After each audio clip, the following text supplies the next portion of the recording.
Mais uma edição do Ação Parlamentar está começando e a gente preparou uma reportagem especial sobre as sessões extraordinárias. Você vai saber em quais situações elas são convocadas. Quem ganha espaço por aqui também é a Comissão de Meio Ambiente da Câmara. Vamos trazer o olhar dos vereadores sobre a COP30, que foi realizada neste ano aqui no Brasil. E ainda informações de um projeto de lei que busca tornar obrigatória na cidade a instalação de equipamentos eliminadores de ar na tubulação do abastecimento de água. E para fechar o programa, o nosso quadro Nomes da Cidade. Fique com a gente, o Ação Parlamentar está no ar.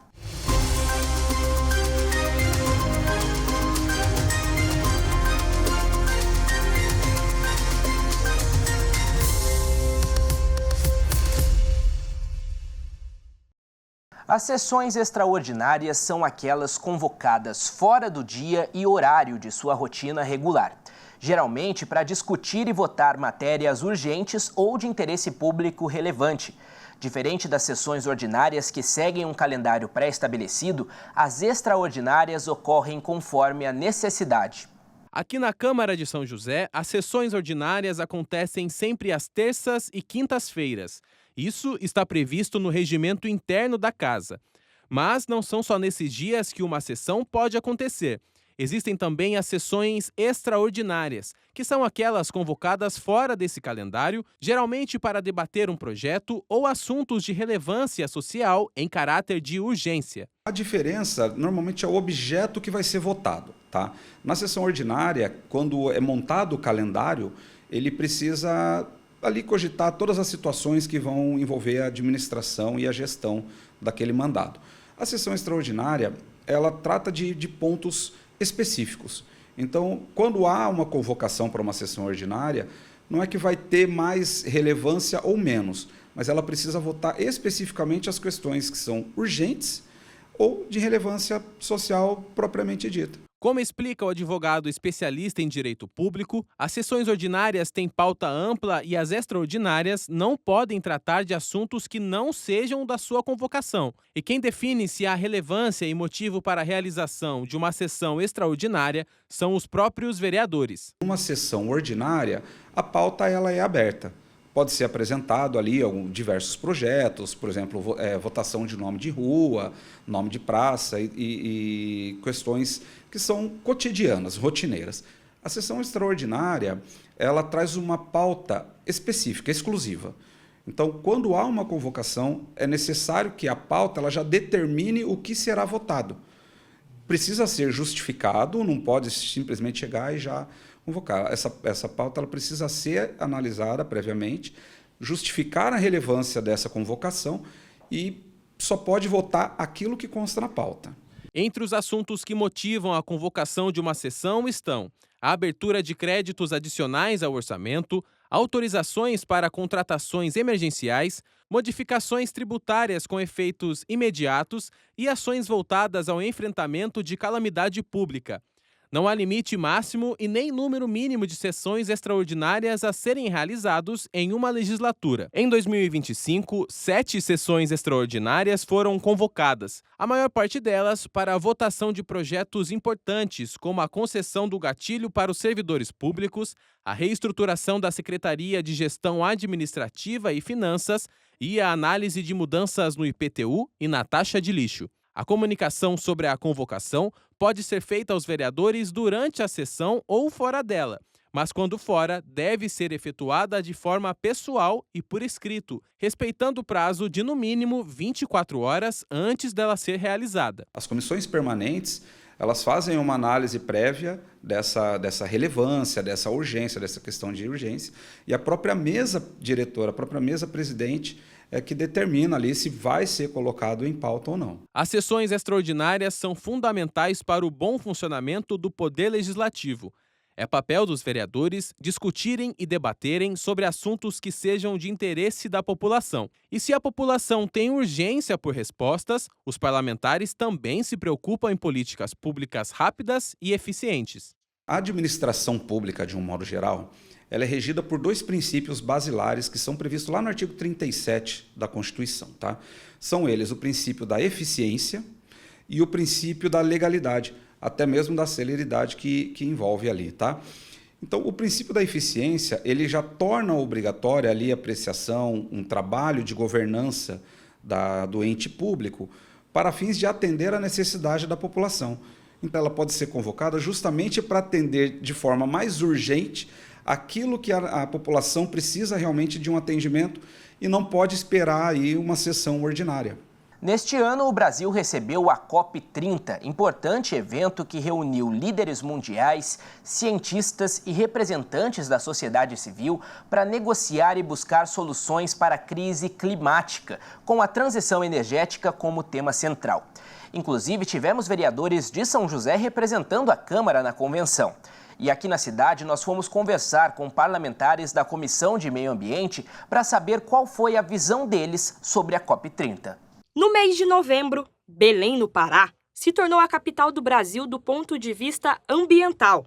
A cidade sediou a 30ª Conferência das Nações Unidas sobre Mudança Climática, a COP30, que reuniu líderes mundiais, cientistas e representantes da sociedade civil para discutir e negociar ações concretas contra as mudanças do clima. E isso é muito importante, por quê? Porque todos nós vivemos no mesmo planeta.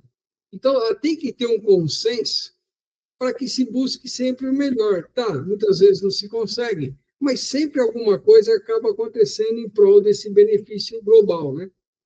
E a COP30, ela, para que não caia em vícios ou que fique dominada, ela é feita cada vez num lugar. Então, os países se reúnem naquele determinado país que cedeu o lugar e lá eles vão discutir sempre os mesmos problemas, mas sempre objetivando a liquidar um problema ou trazer solução para ele.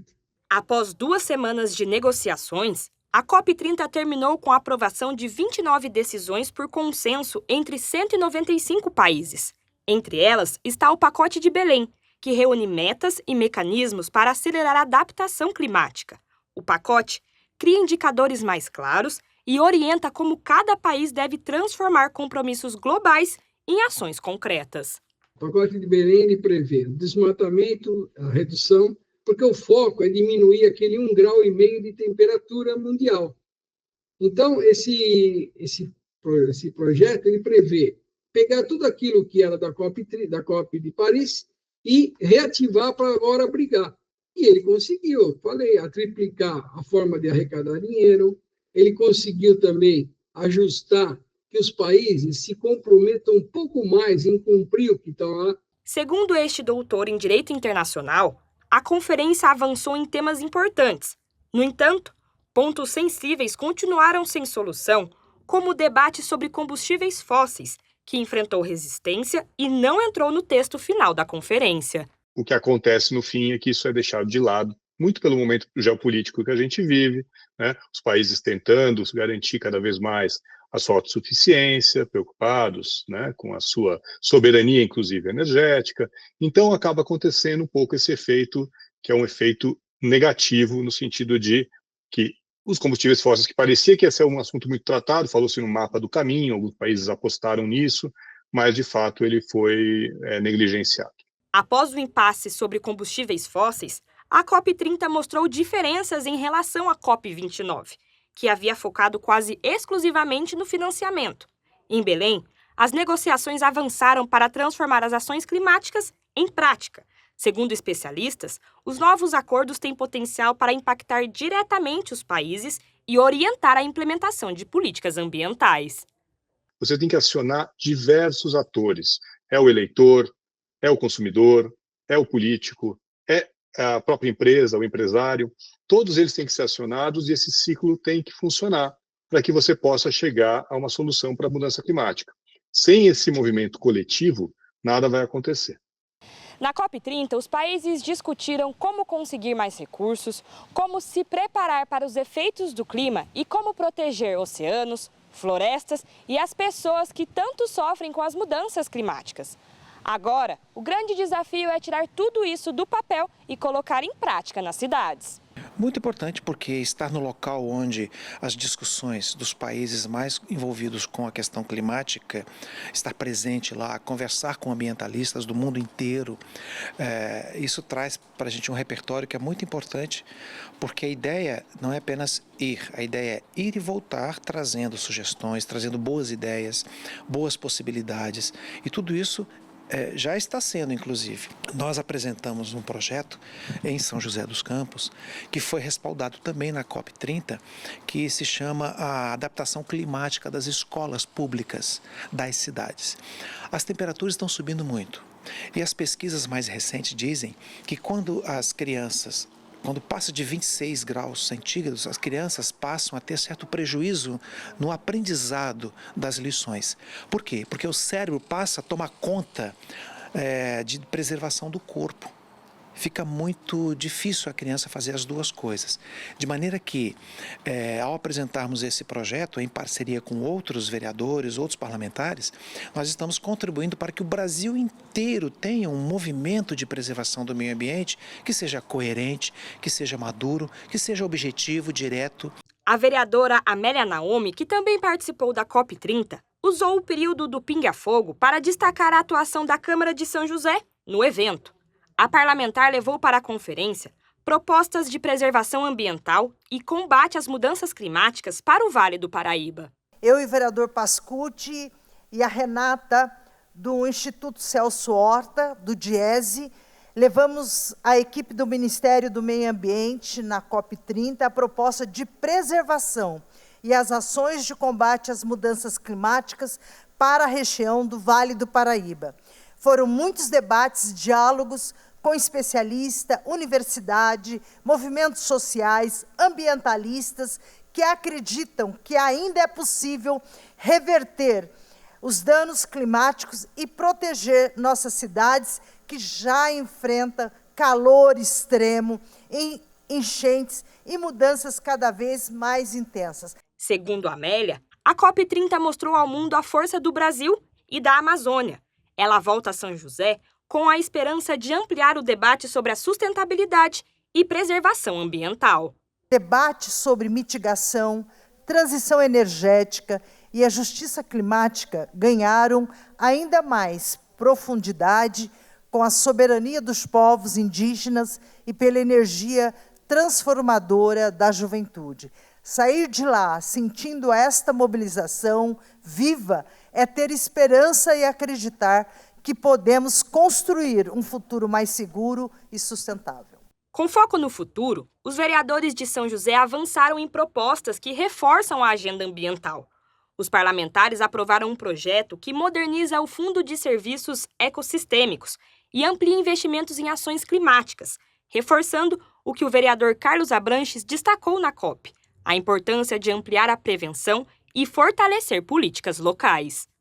Qual é a cidade que nós queremos que nossos netos herdem? Uma cidade que cuida bem das árvores, que preserva o rio Paraíba, que evita jogar sujeira no chão. São pequenos gestos que compõem um conceito maior, que eu chamo de educação ambiental. A educação ambiental é o mesmo processo daquele que nós tivemos quando a gente aprendeu a ler, a juntar uma letra com a outra, a fazer as primeiras frases, a construir um texto, a escrever uma redação. É a mesma coisa. Educação ambiental começa assim, no palito de picolé que você não joga no chão, no papel de bala que você guarda no bolso até achar uma lata de lixo. São pequenos gestos que vão se tornar num grande movimento que vai fazer o planeta Terra ficar um planeta gostoso de se viver. Rápido intervalo e daqui a pouco tem informações sobre um projeto que está em tramitação aqui na Câmara.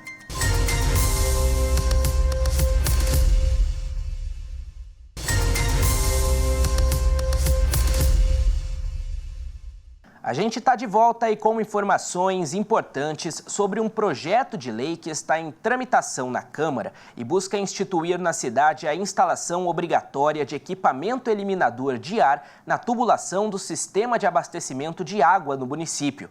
O objetivo é garantir maior economia de consumo de água aos cidadãos. O Eduardo mostra as contas de água dos últimos meses. Ele mora no bairro Urbanova e conta que a família paga em média R$ 300 por mês. Mas em novembro, o aposentado teve um susto. A conta veio bem mais alta, cerca de R$ 1.300. A minha conta, ela vem débito automático, né? Aí eu, pegando o extrato do banco online, né, eu vi uma conta muito alta, né? Aí eu fui verificar, né, o hidrômetro, né? E eu vi que está um valor 3 vezes maior de consumo, né? E a gente não recebeu ninguém em casa, não visita, nada, somos em 3, né? Numa média de 30 metros cúbicos por mês, e veio 94 metros cúbicos. Do lado de fora da casa, Eduardo mostra o medidor de consumo de água. Depois do que aconteceu, todo dia ele confere no hidrômetro como está o consumo. Já até registrou uma reclamação na Sabesp. Fui na agência, né, verificar esse problema, né? Eu até mostrei uma reportagem sobre vários outros casos aqui no Urbanova, né, de consumo alterado para mais, mas o atendente não pôde fazer nada, né? E são muitos os motivos de uma conta de água vir mais cara, desde vazamentos até os problemas de ar na tubulação. Neste sentido, um projeto de lei em tramitação na Câmara do vereador Lino Bispo quer tornar obrigatória a instalação de um equipamento eliminador de ar nas tubulações do sistema de abastecimento de água do município. Se aprovada, a lei exigirá da Sabesp a responsabilidade de instalar os dispositivos sem custo adicional ao consumidor. Em São José eu sou um pouco a referência com relação ao que você fala de Sabesp, as pessoas têm me procurado. Por quê? Eu decidi, né, levantar uma bandeira vamos dizer assim, de proximidade com o munícipe na reclamação, porque às vezes o munícipe liga 195 e não tem muito retorno, né? Então, em função disso, eu sou muito requisitado para ver questões de falta de água, a esgoto a céu aberto. E esse trabalho meu gerou uma outra situação, que é o munícipe falar, olha, tem muito ar na minha rede, né? Se você abre o registro, abre a torneira, você vê a água esguichando com ar e tal. A justificativa do projeto foca na proteção do consumidor e na garantia da transparência na medição do consumo de água em São José dos Campos. Segundo o texto, é amplamente reconhecido que o ar acumulado nas tubulações pode provocar o giro indevido dos hidrômetros, resultando em cobranças superiores ao consumo real da água. Nós estamos obrigando a Sabesp a instalar o eliminador de ar em todos os hidrômetros, tá? Antes, né, do hidrômetro, se colocar o eliminador, para que ele bloqueie esse ar que está na rede, tá certo? E não vá para dentro do relógio do consumidor, gerar, então, um aumento na conta dele, tá? E eu tenho certeza que vai ajudar muitas pessoas na nossa cidade. O projeto está em tramitação na Câmara e propõe o prazo máximo de 6 meses para a conclusão da instalação em todas as ligações de água do município, contados da data de publicação da lei. O consumidor paga para a Sabesp, ele recebe um produto da Sabesp, que é a água, tá? E ele não pode receber o ar. Então, se a Sabesp tem problema com o ar, ela tem que resolver esse problema. Então, não podemos repassar isso para o consumidor. E não é assim, o consumidor vai na Sabesp e reclama. A Sabesp, é lógico que ela vai instalar a ligação nova, a lei diz isso para ela já instalar o bloqueador de ar, e nas que já estão ligadas, que ela possa então fazer essa colocação. Mais uma pausa e já que a gente volta com o quadro Nomes da Cidade.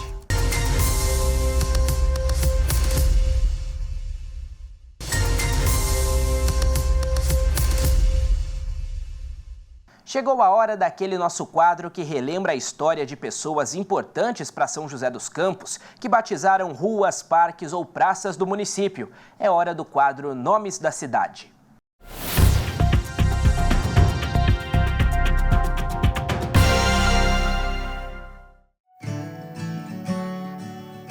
Hoje vamos conhecer a história de uma mulher lembrada pela solidariedade e o amor aos mais necessitados, e que terá o nome para sempre lembrado na cidade que escolheu para morar e constituir família. Essa área verde no bairro Sete Parque, na zona leste de São José dos Campos, ganhou o nome de Benedita Aparecida Bartolo Moraes. Joseense de coração, ela dedicou a vida a ajudar o próximo por meio do trabalho voluntário.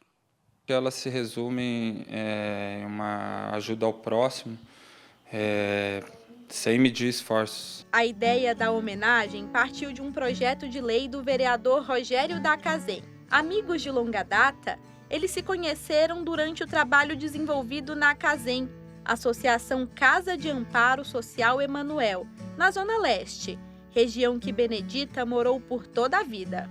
Então, a Benedita Aparecida Bartolo, né, era o nome dela, nós chamávamos de Benê. Se falasse Benedita, ninguém sabia. Era Benê, uma pessoa muito caridosa. Eu conheci a Benê no ano de 2007. E desde a fundação da Cazem em 2009, a Benê ela esteve no primeiro dia e até o último dia de vida dela, ela se dedicou às obras, né, assistenciais da Cazem. Ela era muito envolvida aqui dentro, cuidava da parte do sopão solidário. Então, às segundas, quartas e sextas-feiras, e quando era solicitada, às vezes aos sábados, aos domingos, ela vinha aqui com o maior prazer e ficava aqui a tarde inteira, separando, né, os legumes, fazendo pré-preparo, a sopa, né, a confecção da sopa, para ser entregue não somente aos moradores de rua, as pessoas em estado de vulnerabilidade social, mas também pessoas acamadas. Muitas pessoas acamadas recebiam essa sopa. Era uma sopa muito nutritiva e preparada com muito amor e carinho. Na Cazem, ela passava a maior parte do tempo nesta cozinha, local onde preparava os alimentos para o projeto Sopão Solidário. Outra ação que ela gostava muito de participar era de reformar bonecas quebradas e transformá-las em presentes para crianças carentes. O que acontece?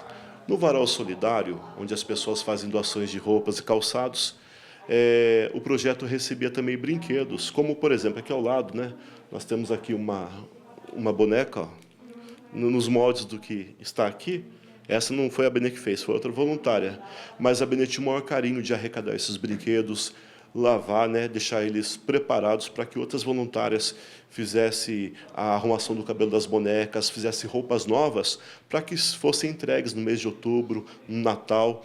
Então a Benê, em vida, ela fez o Dia das Crianças e o Natal de muitas crianças mais feliz. Vinda de Atibaia, Benedita Aparecida chegou em São José dos Campos em 1959, em busca de novas oportunidades.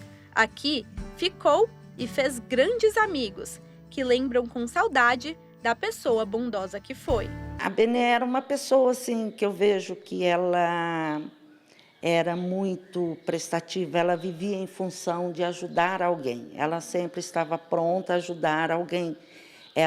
Para ela não tinha datas especiais, não tinha nada. Se tivesse alguém precisando de alguma coisa, ela largava tudo e ia socorrer essas pessoas. Ficaria aqui o dia todo falando da Benê ou tia Benê. Para quem a conheceu, ela não foi somente uma cidadã exemplar, ela era a força de solidariedade. Dedicou muitos anos de sua vida em ajudar o próximo, e aquilo não era uma atividade apenas, era sua missão de vida. Para nós, família, ela era o alicerce. Nossos encontros familiares eram sempre na sua casa. Ela amava ver a família reunida e não precisávamos ter um motivo específico, especial para comemorar. Eu, particularmente, tenho uma conexão muito especial de carinho, de apoio e admiração que guardarei para sempre. Uma mulher que não media esforços para ajudar ninguém, era tão feliz, tão dedicada em tudo que ela fazia. Ela nos deixou um legado assim irreparável. Além da dedicação ao trabalho voluntário, ela atuou por 13 anos no serviço público. Na Câmara Municipal, Benedita se destacou pelo comprometimento como assessora parlamentar. Essa questão de ter um coração bom, ajudar o próximo, eu acho que já estava dentro dela, né? Então ela juntou o útil ao agradável ali. Ela foi um grande momento. Ela foi da área da saúde, né, em São José dos Campos, tinha bastante conhecimento aqui em São José, e eu acho que foi isso. Eu acho que ela juntou já algo que tinha, que era o propósito dela aqui na Terra, com o profissional. Benê, como era conhecida carinhosamente, faleceu em 9 de junho de 2024. Ela amava as pessoas e as pessoas a amavam de volta. Para quem não a conheceu, agora por meio do nome da Área Verde, poderá saber quem foi Benedita Aparecida e todo o bem que ela fez ao próximo até o último dia de vida. Fica por aqui mais uma edição do Ação Parlamentar. Agradeço mais uma vez pela sua companhia e relembro que você pode assistir toda a programação da TV Câmara no YouTube em @TV Câmara SJC. Tchau, tchau, até a próxima.